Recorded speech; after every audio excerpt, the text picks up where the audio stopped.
Je voor zaken die je met Bijntem, maar wat voor zaken wie dat? Bijntem heeft die varige simmer benaderen dat hij een productiedeel zette hoe in Dokkum. En dat vreeg had ik dat de technische productie verdwaan. We toen nog een nieuwe klant. Dus ja, zoals gebroekelijk heb toen hebben we die klus ongenomen. Ik en een aantal ketenpartners en daarbij. Ja, liep als gebroekelijk met nieuwe klanten in Wolfruit betalen. Betalingen wie toen dik in waarde. Vervolgens hebben we in Nijer van 2011 nog 2 producties van hem draaien. Wat wie dat voor feesten? Dat we onder andere het grote Sinterklaasfeest, Nick en Simon en Friends en Dokkum iets Volendam. En die rekening ben net betalen?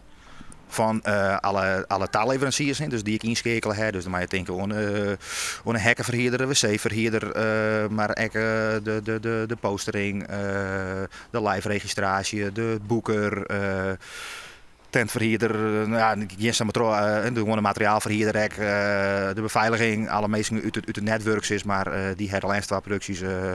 Sommigen hebben gedeeld te krijgen, ik heb een onbetaling gekregen, maar de meeste mensen hebben betaling gekregen. Nee. En als je Bijntema verskaarte media optredens doen en zei van je moet geduld hebben, komt goed. Ja, dat is heel jammer, want ik heb zelf ben op een gegeven moment heb hem thuis benaderen van al de taalleveranciers die ik inschakel heb, die benaderen mij nou, die krijgen die net te pakken. Toen hier bij een oorverhaal dat er mij een hele zieke vrouw ziet. En hebben hier ondertussen heel veel tassissingen dienen. Ik naar de boeker, naar de materiaalverhuurder, die echt grote schulden bij hem hebben. Maar die had nooit wat van zich herlitten. En ja, juist er het benomen dat er een aantal bedrijven en die wonen net akkoord gaan met zijn vaststel, maar die had eigenlijk het gras van het bedrijf het er net benaderen. Had hij al benaderen? Die had mij wel benaderen, ja. Ja. Die had zijn van dat het bedrag wat dus iemand die uit het netwerk van een taalleveranciers dat op zeer korte termijn een beetje een advocaat op derde rekening stwatten willen zoeken en dat we daarom ook tekeningen kunnen voor het inloeken van het faillissement. Hoe volg je het? Allemaal? Nou, uit een heel netwerk roepen uit te hollen. Je moet rekenen dat een productie een lietse ton kost. Dus dat is een rekkensomke van de facturen die bij mij bekend binnen. Dat is een lietse 2 tonkje, die kan je te gauw op. Hij zei dat komt eraan. Hij zei dat we op de derde rekening staat een vader hoger beroep. En uw advocaat heeft contact met zijn advocaat dat juist de monta. En op de derde rekening van zijn advocaat is dat juist er nooit een cent oermaken. En ja, we hier op zich al een hurde hol in, omdat de curator ook onjoeg dat er helemaal geen liquide middelen waren.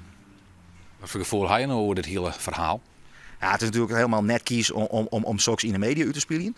Maar op een gegeven moment, door de uitleidingen van meneer Bijntema van het komt goed, ik leid je erom, het toch me alleen niks. Het ben al vol mensen uit het netwerk, het werk in de meesten, al je zelfstandige ondernemers die het werkje en bevlogen binnen bij hun werk.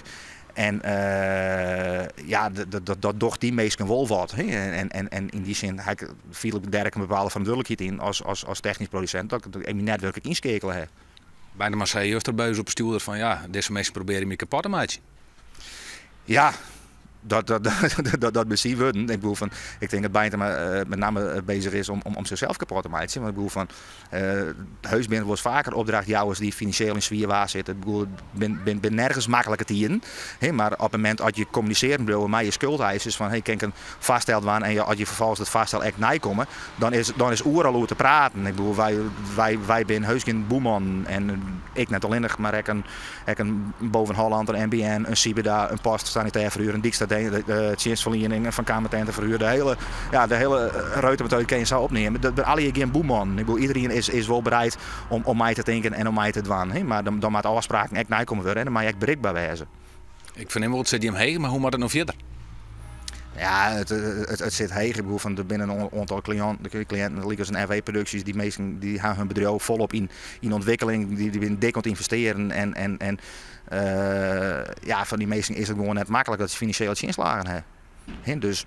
Maar wat het meest frustrerend is dat je deel zetten wordt als schuldeiser, dat je kapot maakt worden. Dat hij dat inderdaad letterlijk neemt. En dan denk ik van ja, dat is net kies. Dat je net met elkaar om. Want het bedoel van daar is compleet geen sprake van. Maar het is gewoon ja, de meesten hebben gewoon investeringen in hem, in zijn bedrijf. En ja, daar mag je gewoon voor betalen. En als hij dan echt zei van er is een dubbele penniskreun en dat soort dingen, dan had je nog opmerkingen die het nou juist hier weer om weer vliegen. Dan denk ik, ja, dat moet wel fair blijven. En in die zin ben ik zeer bereid om met hem te praten.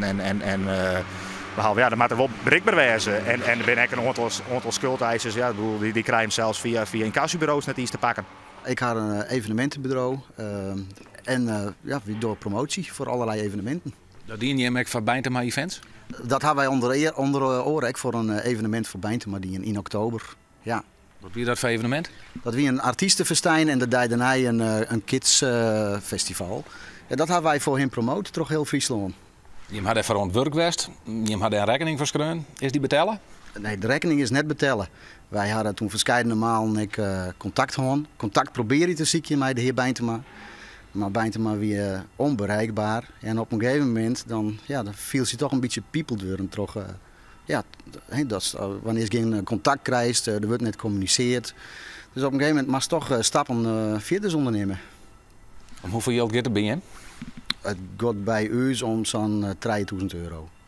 Dus dat valt op zich nog ta. Als dat relateert naar orenbedragen, dan is dat bij u nog net zo'n heel bedrag. Nee. Je zegt van Bijntema is net te bereiken, maar Bijntema is wel in alle kranten en op de televisie te zien. Hoe kan dat dan? Ja, ik vind het zelf ook net echt kies om dit soort dingen via de media eigenlijk te spelen. Maar ja, aan de andere kant, als Bijntema daarvoor kiest om dat wel op die manier te doen. Maar soms ook wel een weerwoord, Jan. De media weet hij wel te vinden, de media weet hem te vinden en dergelijke. Maar het is volkomen respectloos en hoe hij naar zijn schuldeisers, hoe hij daarna reageert of juist net reageert. En de manier waarop hij ons in de mediadel zet, als toen wij hem kapot maken, ja, dat is volstrekt net weer.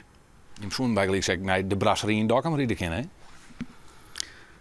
Dat zou ik kennen, maar ik ga zelf net zo heel veel nocht om met Bijntema die gesprekken te voeren. Wij hadden vaker nog geprobeerd met hem in contact te komen op allerlei manieren. Hij weer net bereikbaar, dus ja, op een gegeven moment dan lijst het ergens oorstel en dan vind ik dan contacten die moeten maar op dat niveau uitvochten worden. Nou wordt het via een curator al onderhandelen. Je hebt neem ik gewoon een advocaat in de hand. Ja, zit je daar als ondernemer op te wachten? Nee, dat is als ondernemer nooit op te wachten. Dat is al je negatieve energie en dat is voor net in je leuk. Het is voor zowel u is net leuk als voor Bijntema is het net leuk. Maar aan de andere kant, ja, het zijn moeilijke tijden voor iedereen. In elke branche is het op dit moment echt fjotje. En op een gegeven moment maar zo voor je eigen rug opkomen. Wij hebben zelf ook rekeningen die we betalen moeten. En ja, door dit soort praktijken wordt dat echt steeds moeilijker natuurlijk. Wat doet je met het meest zeer? Ik vind het de manier waarop hij in de media omgaat. En dat hij zei van ach, ik sliep er net een nacht minder om, ik leid je erom. En de pertinente leugens die hij steeds de wereld instuurt. Ja, dat doet u zijn schuldeiser het meeste zeer. Respectloos. Toch zei hij van alles komt goed, want ja, het moet even afhandelen worden en dan ging ik weer terug met mijn bedrijf en ren ik goed. Jo, dat nog? Nou, nee, al die verhalen die ik dus in de media, want ik met alle verhalen van uit de media we krijgen zelf geen contact met hem, dus hij had mij nog nooit bellen. Hij had mij ook net vragen of ik akkoord kon met zijn voorstel, dus ik leerde er net zo vol van. Zullen we in Bijntema ooit nog een feest organiseren kunnen? Ik denk dat dat heel moeilijk wordt. Het is een heel lietse wereld wat dat betreft. En we hebben elkaar al je nodig. Als je een feest organiseert, dan heb je een tentenbouwer nodig. Dan heb je een cateraar nodig. Dan heb je nodig die de hekken zet en die de promotie voor die doet. En als Sam met die klanten omgaat, of als Sam met die cliëntelen omgaat, het is een lietse wereld. Dus ik denk net dat dat ooit weer gebeurt.